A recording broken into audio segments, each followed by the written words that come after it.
People ask me, why do I shoot large format? I'm not very sure about the answer. Maybe it's the movements, maybe it's the quality of the lens.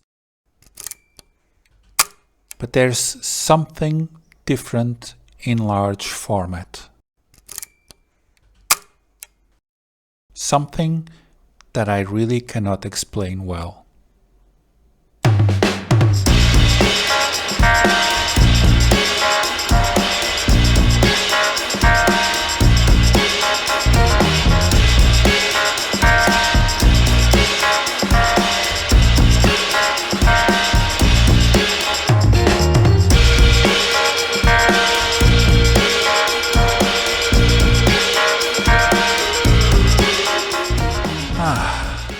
I do love the sun here in suburbia Lisbon.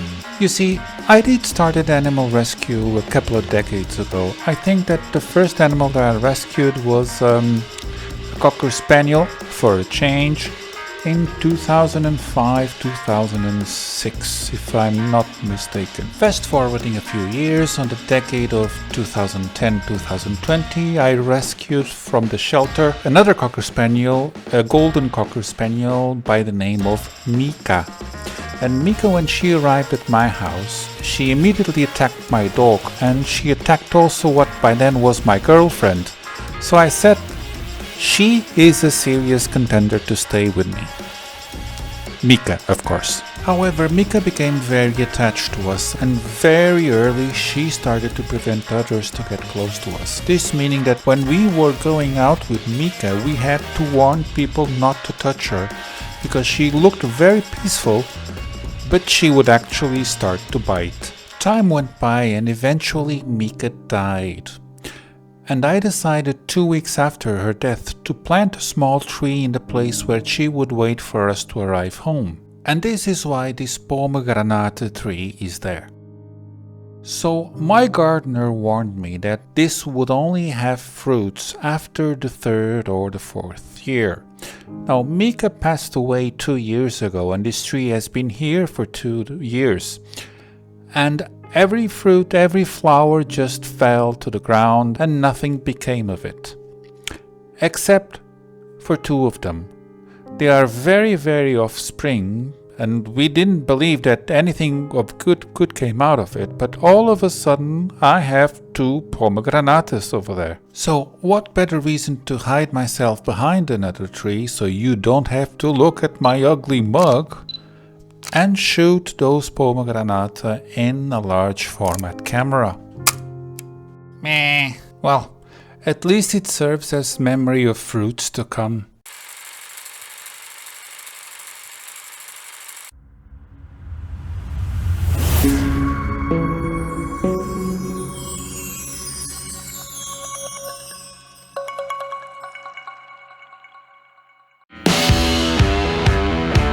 While I left at home the Dremel being charged by the solar batteries, I head out to do some more 4x5 shooting. You see, on my Google Earth I have around 300 spots to shoot, and I decided to go for the closest ones to me. So I've just spotted a really nice composition, a vertical image like this of that mill, so this more or less out of focus. I will try to use a Petzval lens here. I'm not sure if I can do it, but the mill over there is going to be my main subject. Let's see how it goes. Most of the photographers I know, they claim that when they switch to film photography, they slow down. This is moderately true. I say moderately true because when you go to large format, this slowing down gets even more apparent. It takes around 10 to 15 minutes to do the first shot. So it's luckily for you that I speed things up in video editing. Here's the composition. It's a vertical composition, and it's going to be this, the vineyard's completely out of focus, or at least I hope so. And just the mill is on focus. Even the hill leading to the mill is out of focus as well, or slightly out of focus. And the sky should be out of focus as well. And as you're about to see, I really don't know what happened because there is a huge light leak on the left lower side, so this means that she comes from the right upper side, which I have no idea how it got there. The bellows are pristine on my camera. Luckily for me, I decided that my approach was too traditional and I decided to do a second take with a slightly different composition. And this one is a keeper. I'd found this next location a few years ago and I marked it on Google Earth, and I've been postponing coming here because it's a little bit too far off. But in the end it's actually worth to be here and shoot. I just need to be careful where I step, not to fall for a cry mama desperate death.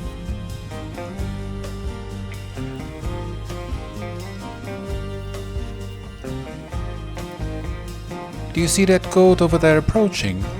I am pretty sure that he wanted an autograph, but I told him, hey listen man, I'm not that kind of YouTuber, I'm not very famous. And apparently he brought his family along with him, because at a certain stage they started to shout, oi, oi, oi you ugly woman, we don't want you to be here shooting us, we have rights, huh? Goat law, privacy, no shooting, go away. But I just ignored them. Composition is now like this, so she's slightly tilted backwards. I don't know if you can see it like from here, but it's like 2 or 3 degrees, and then the back standard is really leaning backwards, and this is giving me the swirly bouquet that I want of the foreground until the building itself. I don't know about you, but I kinda like these pictorial style images. And hey, no light leaks like the first shot that I showed you, huh? Major victory! Time to move my butt for a second shot, this time being a little bit closer. Again, what's going to be in focus is going to be the entrance, just the upper part of the entrance, and then the rest is going to be out of focus.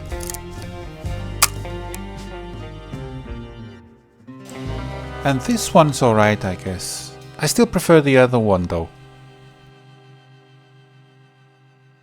And then my final shot here in this place is going to be of this winding road, which I'm not sure it's going to be that interesting, but I'll just take it anyway. I moved down one sheet and that's what I'm going to do. I've measured for the dark shadows and I want those dark shadows at zone number 3.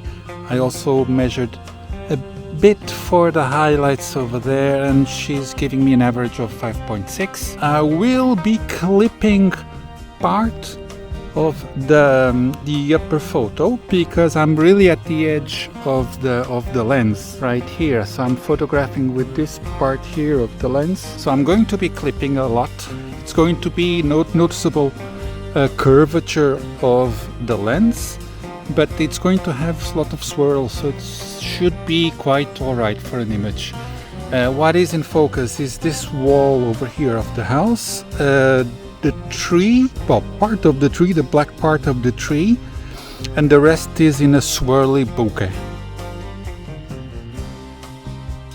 And again, as the previous one, the camera is slightly, the front element is slightly tilted backwards, and the back where the film will be, it's well to the back, almost to the maximum that this camera allows.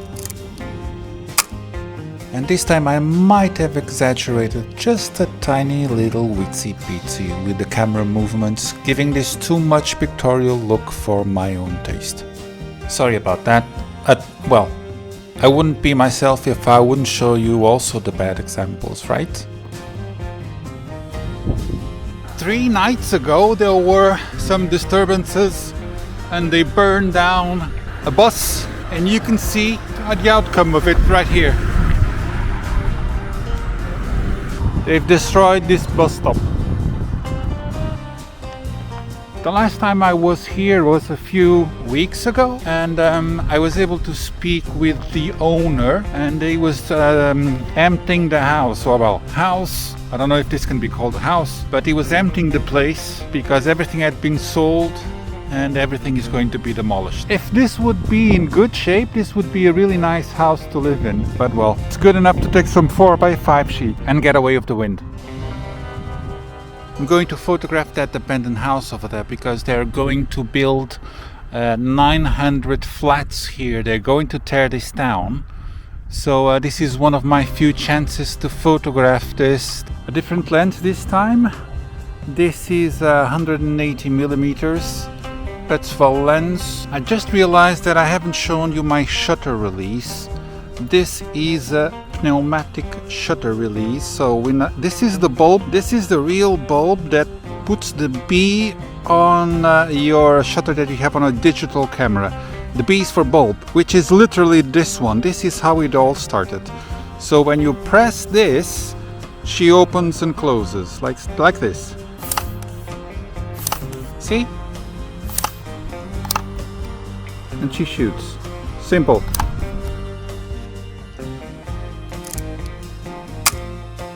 And she's alright. She's not a keeper, but well, it's good enough for the fun. I will have to go back to this place once more, this time with my Schneider lenses, much more modern from the 1950s, in order to get everything tack sharp. So therefore trying a completely different approach to the same image. But now let's go back to my place for me to show you how large format can influence the way that you see the world. So this leads me to the title of this video, which is why do large format changes the way you see the world? And the answer is quite simple. For 300 euro, you can get one of these ones with this lens. The lens is about 100 euros, the body of this FM is about 200, so it's roughly 300. Probably you can find it a bit cheaper, 250 in a worse state than this, but this is 300 euro. For 300 euro, you can get this. This is a Petzval lens that comes from a Magic Lantern. This costed me 40 euros, 40. The camera itself, you can buy it on eBay with bellows and everything, and this costs around 150. So in total here I have roughly 200 euros of camera. And why does it change the way that you see the world? Look at this. The FM, you have like any other camera, you have a lens attached to the body and you can zoom in and you can zoom out, whatever you can do it. But when you focus, you're always focusing at a certain distance. So for instance, you're at infinity, which is over here, and this tells me that after 3.5 meters, everything is in focus. If I pick the same 3.5 meters and I put it on this camera, imagine that I have two persons and I just want one of them, they're both of them at 3.5 meters, and I just want one of them in focus and the other one out of focus, and they're standing side by side. This is very easy to do. You just do this, and now one person is in focus and the other one isn't. Or you can actually change. I mean, look at this, and you can actually even raise the lens. You can lower the lens. Not only that, but you can also do this and do this, and this opens a lot of possibilities that you don't have with these cameras. And actually you can also do the same movements with the back. So with the back you can, swivel it like this. So you can put this in really weird positions. And actually, it's actually very, very fun when you're photographing with one of these cameras and you're just using the top part of the lens or the lower part of the lens like this. And it gets unique results that these cameras cannot do it. They're not even close to it. So these ones are rather limiting in comparison to these ones. And these ones I've seen Toyo Views for 140, 150 euro.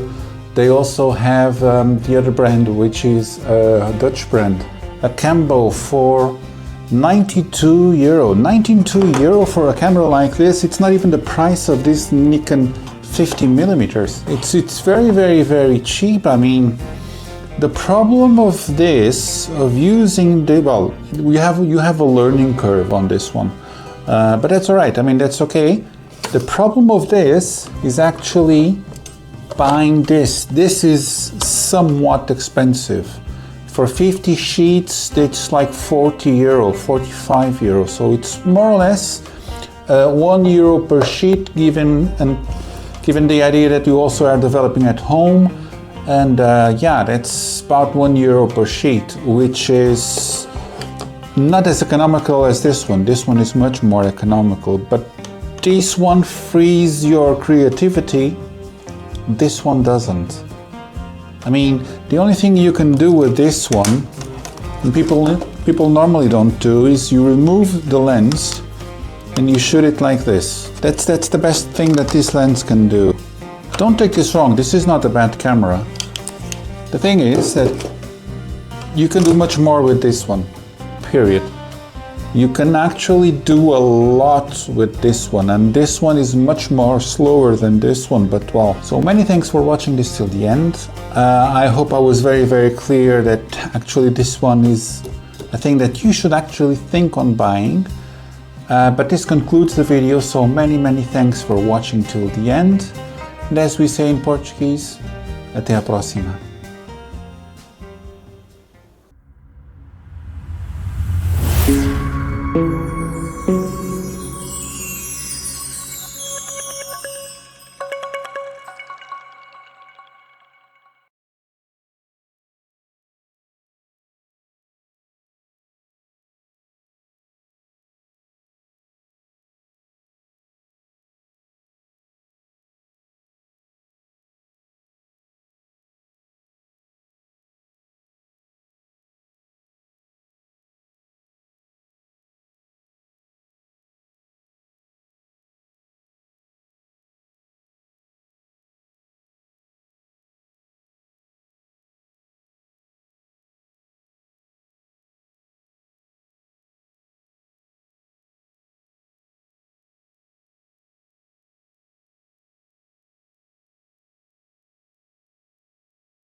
So many thanks for watching this till the end. I hope I was very, very clear that actually this one is a thing that you should actually think on buying. But this concludes the video, so many, many thanks for watching till the end. And as we say in Portuguese, até a próxima.